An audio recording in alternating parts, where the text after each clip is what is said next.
Happy Friday, everybody. Trying to move away from this light. The light's following me or I'm following it, I don't know. But happy Friday, everybody. I'm glad that everybody's doing well. I hope everybody's doing well. This is just my little Friday night, Friday morning, because it is 12:45 a.m. And I'm just stopping in to say happy Friday. And it's November already. You know, I'm excited though. I mean, I really, really am. I put in all my paperwork and stuff for my turkeys. My turkey dinners for my family. Did all that, so I'm happy. I don't know how to sit. Anyway, and then I went to Tai Chi today, and I still didn't go get my hair done. I'll probably go this weekend, hopefully. Um, I just didn't feel like it after that. But I wanted to tell you about what I was talking the other day. I was talking about, your focus, and I do that on every Tuesday. But I really want to talk to you just a little bit about where I am today. And I've been listening to a lot of speakers, and I've been doing a lot of reading, and, I'm retired, so I read a lot. And I'm really happy about where I am today. Okay? I didn't think that I could be this happy. Yeah, I did. But I didn't think, I don't even know how I want to say this. I didn't really know how exceptionally happy I was. I'm kind of a funny person, I guess, and I think for me, which is probably very odd to some people, but I've always been rather strange anyway, so, and I'm not going to ask for forgiveness for that because it didn't hurt anybody. It didn't hurt me. It just made me a better person, and my mother understood me, so hey, that's half the battle. Um, I think for me, I've just always been happy because there was always tomorrow. If it didn't work itself out right then, I knew that maybe tomorrow it would work out. So I've always been, I'm sorry, excuse me. Now all of a sudden I'm yawning. I've always been a basically happy person. And, you know, in spite of everything that has happened, and I'm not the only one, so, forgive me, I gotta take my glasses off. I may have to put them back on again because I gotta see. But I'm not the only one that has problems in their life. I'm not the only one who sometimes, is in pain physically, not emotionally. I'm not the only one who has sickness or whatever in their family. Everybody has something going on in their family. Okay? They lose a member, a member is sick. All kinds of things are going on. This world is headed for some kind of shift. I can't exactly tell you what it is, nor because I'm not God. One of his little helpers, but I'm not God. But I will tell you this. For those people, and I heard this the other day, so I'm going to say it the way I heard it. For those people that have been hanging on by a thread, for those of you that have been wondering, I'm doing everything, that I have to do that's right. Why am I not getting anywhere? For those of you that are thinking that, hold on just a little while longer, because God, by the year 2016, a lot of things are going to change, and a lot of people, and we're all destined for greatness. Now, I'm not going to even define what greatness is because there's mounds and mounds and various types of greatness. So I'm not even going to define that because I couldn't. There's no way. Because my greatness, the way I see the great things that I want to do, and some of the things that I have done that in my mind have been great enough for me. Okay? I can't say what your greatness is and some of the great things that you want to do. I don't put myself in mind with anybody like Martin Luther King or Oprah Winfrey or Julia Child or any of those kinds of things, because they were great in and of themselves. But we still have greatness, and we have the potential for greatness.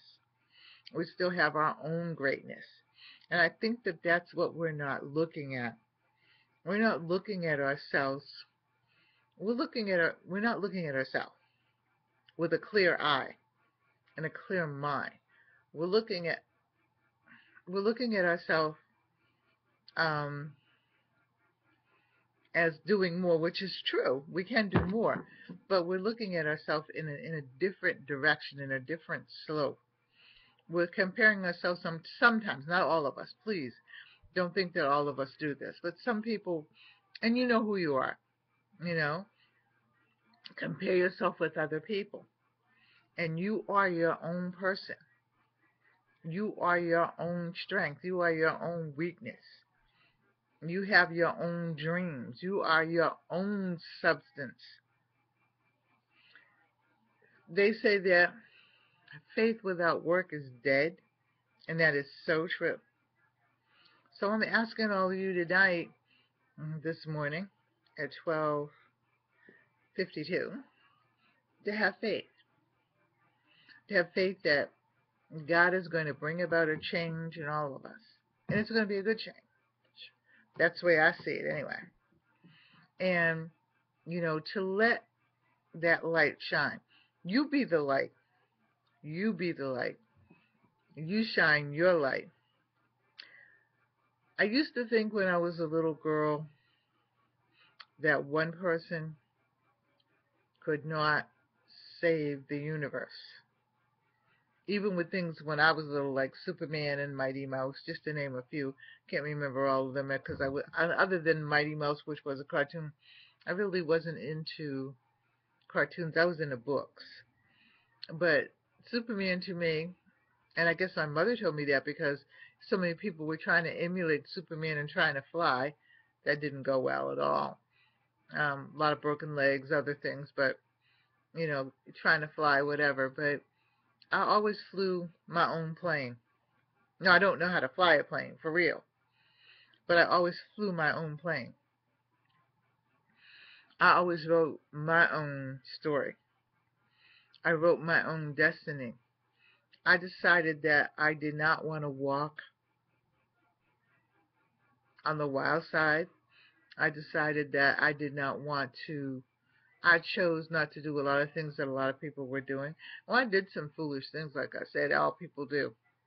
I mean, nobody's past, well, maybe one or two people, but nobody's past goes without doing something in your life. But I've never been on drugs.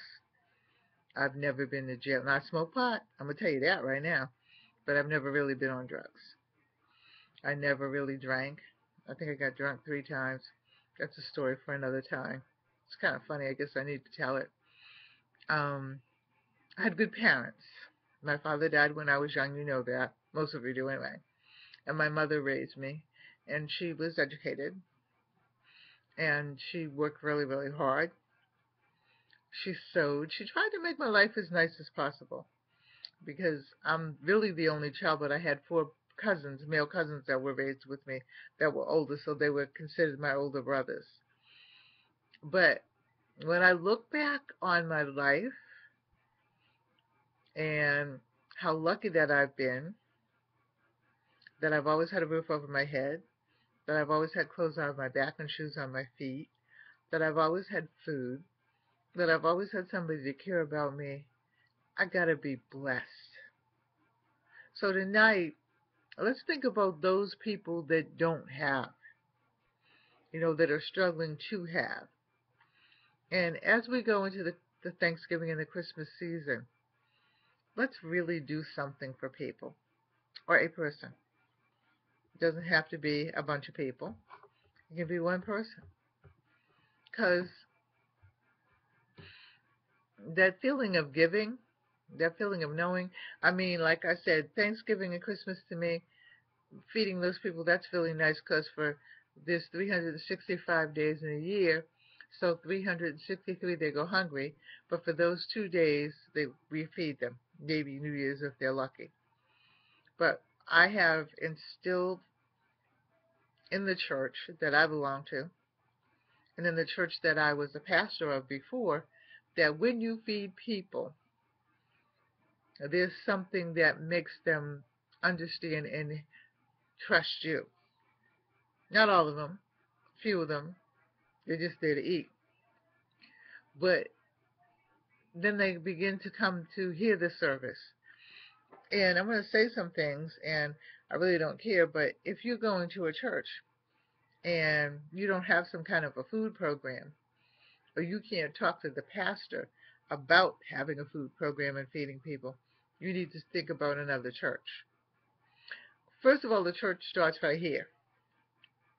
You don't have to go to the building. We do have to go because we do need that camaraderie and that spirit. And we do need to be preached to, not preached to, we need to be taught. But you don't have to go. Because a lot of people go and don't know why they're there. They're just there because it looks good on a resume, so to speak. But there's a woman I talked to. I think is it Lori's Rant? I think it's Lori's Rant. Laura's Rant. Okay, and I was talking to her earlier this evening on YouTube. I'll find out who it is and I'll try to put it down below. But she has cancer, and she rants. But she really doesn't rant about her cancer. She rants about tonight. It was about a little girl that got killed. I won't go into the story. It was really kind of gruesome, but it was still something. She's got a passion and a passion within her that it says, the heck with you, cancer. I ain't worried about you. I'm worried about the world. And she talks about things that, mind you, some of us would read it in the newspaper and say, "Aw," and just keep right on going. We can't keep on going anymore. We've got to try to be friends with, first of all, ourselves. Because if you don't like yourself, if you don't like yourself, you're not going to like anybody in the room. We have to try to be friends with our neighbors. We have to try to be friends with our family. We just have to really try. And that's really all I have to say. I love y'all. Have a happy Friday. I'm going to stay away from the dollar store. I got cooking and stuff to do, so I have to come on and cook with a vengeance this weekend. But and I have to get ready now to close out my store and move into my next store. And I'm trying to decide whether I want to have a building or whether I want to put everything online. So if you have any comments, please put it in the comment box and let me look at it, because since you all have become an integral part of my life, you can help me make some decisions. I love you all. Peace. God bless you. Good night. Or good morning.